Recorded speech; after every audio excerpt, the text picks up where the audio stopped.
Hello everyone. My name is Masih Ali Nijad. I am a woman from Iran. Hello सबको, मेरा नाम मसीह Elon जिंद है। मैं Iran से ताल्लुक़ रखने वाली एक औरत हूँ। जनाब सदर मोअज़्ज़ज़ीन काउंसिल के मोअज़्ज़ज़ अरकान, मैं आज यहाँ लाखों ईरानियों की जानिब से आपको ख़बरदार करने आई हूँ। ईरान में कत्लेआम के अहकाम देने वालों को इंसाफ के कटहरे में लाने के लिए अब हकीकी और ठोस इक़दाम की ज़रूरत है। एक ऐसे निज़ाम के ख़िलाफ़ जो सिफारतकारी की ज़बान ही नहीं समझता। अक़वाम मुत्तहिदा इस लम्हे की संगीनी के मुताबिक फ़ौरी रद्द-ए-अमल देने में नाकाम रही है। सलामती काउंसिल खुद और सेक्रेटरी जनरल खुद ईरान में जारी कत्लेआम के ख़िलाफ़ अवामी तौर पर नहीं बोले। सिर्फ इनके तर्जुमान के ज़रिए एक तहरीरी बयान आ गया। इस लम्हे की खामोशी नौजवान मुजाहिरीन और इनके ख़ानदानों के कातिलों को एक वाज़ेह पैगाम देती है। मुझे पूरा यकीन है कि ईरान के निज़ाम ने सेक्रेटरी जनरल का ये पैगाम बखूबी सुन लिया है। मेरा ख़याल है कि इस ऐवान के अरकान इस कमरे में बैठने के एजाज़ और ज़िम्मेदारी को भुला चुके हैं। जनाब सेक्रेटरी जनरल, मैं जानती हूँ आप मुझे सुन रहे हैं। मैं बराह रास्त आपसे बात करना चाहती हूँ। आप इस्लामी जमहूरिया से क्यों खौफज़दा हैं? लाखों निहत्ते ईरानी मासूम और गैर मुसल्लह मुजाहिरीन गोलियों, इज्तिमाई गिरफ्तारियों, जेलों और मुकम्मल मवासलाती बंदिश के ज़रिए खामोश करा दिए गए। ना इंटरनेट, ना मोबाइल फ़ोन, ना लैंडलाइन। उन्होंने ईरान को मुकम्मल अंधेरे में धकेल दिया है। मैं आज यहाँ इनकी आवाज़ इस कमरे तक लाने आई हूँ। मैं आपको बताने आई हूँ कि मेरे महबूब वतन ईरान में एक सफाक कत्लेआम हो चुका है, और अगर दुनिया ने संजीदा इक़दाम ना किया तो ये मज़ीद बदतर हो जाएगा। ईरान इस वक्त एक मुल्क गिर अवामी बगावत का सामना कर रहा है जो पूरे माशरे में फैल चुकी है और जिसका वाज़ेह मुतालबा एक इस्लामी जमहूरिया का खात्मा है। इसी वक्त इस्लामी जमहूरिया एक मुल्क गिर मुहिम चला रही है, लोगों को मिटाने, दबाने और खामोश कराने के लिए। ये एहतजाज 28 दिसंबर को ईरानी करेंसी के इन्हदाम से शुरू हुआ, लेकिन फौरन ही वो चीज़ बन गया जिसे ईरानी अवाम एक इनकलाब कहते हैं। 47 साला जुल्म जबर के खिलाफ मुकम्मल इनकार।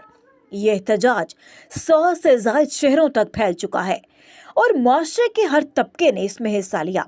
दुकानदार, मजदूर, असातिज़ा, नर्सें, वो लोग जो तारीख़ी शेर खुर्शीद के परचम उठाए हुए थे, और नस्ली अक़लियतें जिनमें कुर्द, बलोच और दीगर सब शामिल थे। मर्द और औरतें कंधे से कंधा मिलाकर सड़कों पर निकले। जब ईरान को आज़ाद कराने की बात आती है तो मुझे बुलंद आवाज़ में और वाज़ेह तौर पर कहना होगा कि तमाम ईरानी मुत्तहिद हैं।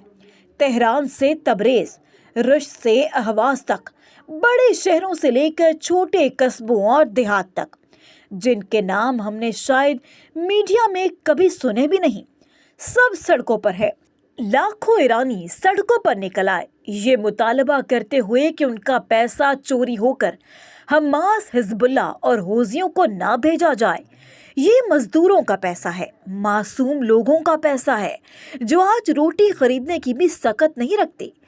पूरी कौम इस वक्त आज़ादी की तरफ देख रही है। इसके बाद निज़ाम ने मासूम अवाम के खिलाफ फौजी हथियार इस्तेमाल किए। AK-47 ईरान इंटरनेशनल के मुताबिक हलाकतों की तादाद 12,000 से तजावज़ कर चुकी। सिर्फ एक दिन बाद CBS ने रिपोर्ट किया कि 20,000 से ज़ायद लोग मारे जा चुके। और ये सिर्फ अदाद शुमार नहीं है, हमें असल तादाद का इल्म तक नहीं। ईरान के अंदर शहरी सहाफ़ियों ने वीडियोस भेजी जिनमें लाशों के थैले एक दूसरे के ऊपर रखे थे। इंटरनेट बंद होने की वजह से बैरूने मुल्क ईरानी जूम करके देखते हैं कि कहीं इनके प्यारे भी लाशों में तो नहीं। मुझे खुद ईरान से हंगामी फ़ोन कॉल्स और पैगामात मौसूल हुए।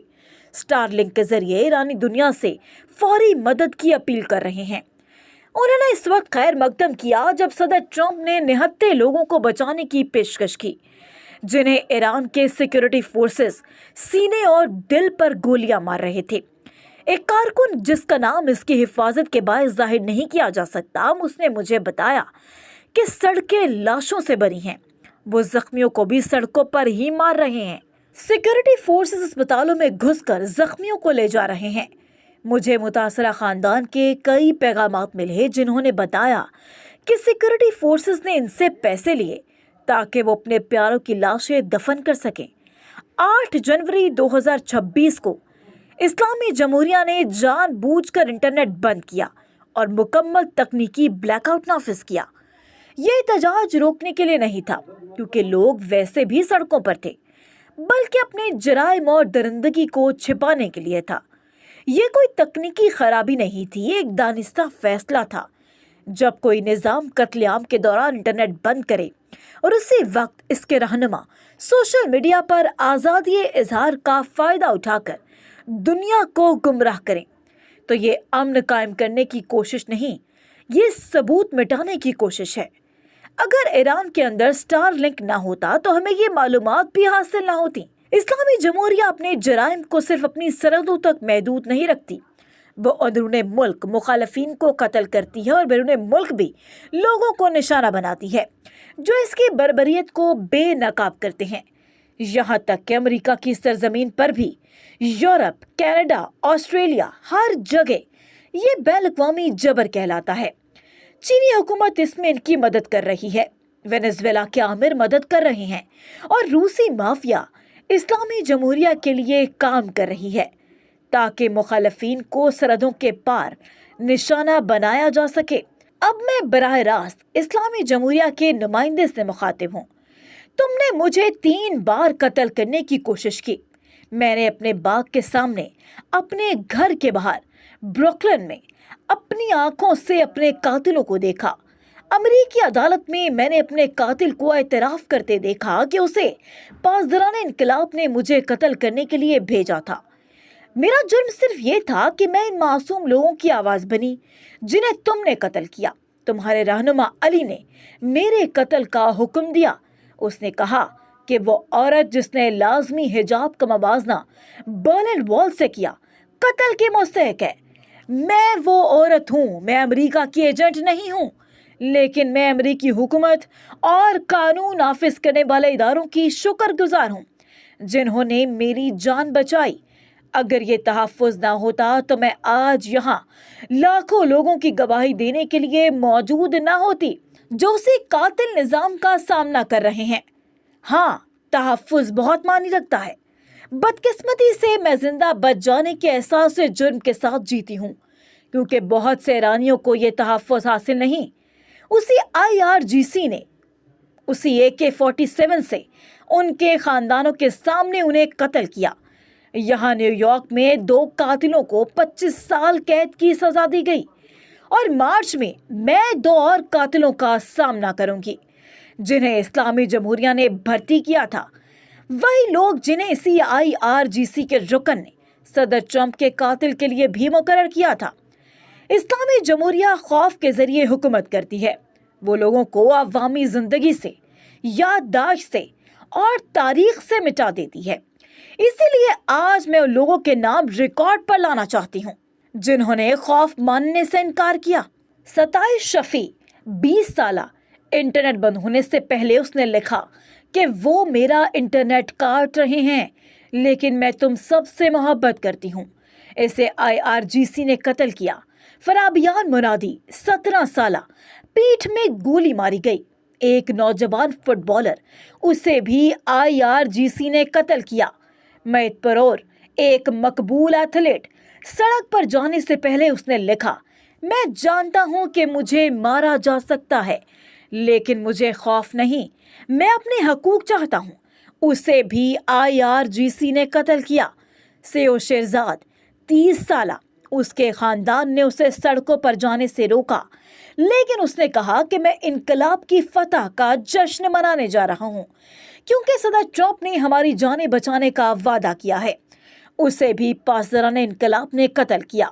नाइन खादमी 20 साल अपने वालिद की गोद में गोली लगने से जान दे गई। مجھے شرمندگی ہے کہ میں باقی سب کے نام نہیں لے پا رہی. یہ فہرست بہت طویل ہے. وہ جانتے تھے کہ انہیں بندوقوں اور گولیوں کا سامنا ہوگا, لیکن وہ انصاف چاہتے تھے. اب میں ان کے قاتلوں کے نام لیتے ہوں, وہ جنہوں نے کہا کہ مظاہرین کو ان کی جگہ دکھائی جائے گی. چیف جسٹس ہیسی اور IRGC کے کمانڈر, جنہوں نے کھلے عام زیادہ سے زیادہ سزا اور بے رحمی کا وعدہ کیا, جبکہ ان کے بچے اور خاندان یہاں امریکہ میں آزادی سے رہ رہے ہیں.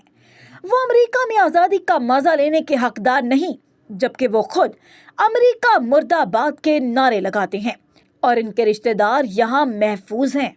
3 سال پہلے ایک اور ایرانی انسانی حقوق کارکن اسی کمرے میں کھڑا ہو کر آپ کو خبردار کر چکا تھا. عورت, زندگی, آزادی. مہسا امینی کے قتل کے بعد صرف اس جرم پر اس کے بال نظر آ رہے تھے. یہاں کتنی عورتیں بیٹھی ہیں, آپ میں سے کوئی بھی صرف بال دکھانے پر قتل ہو سکتی تھی.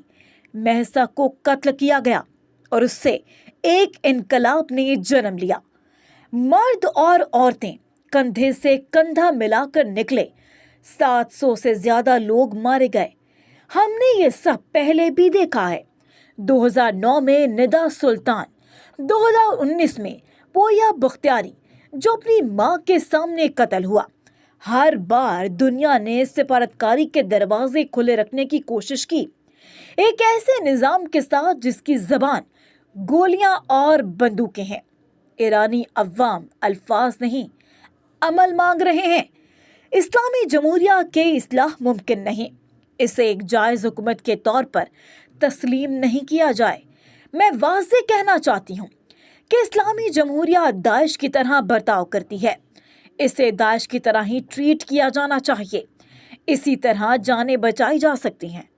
بہت شکریہ.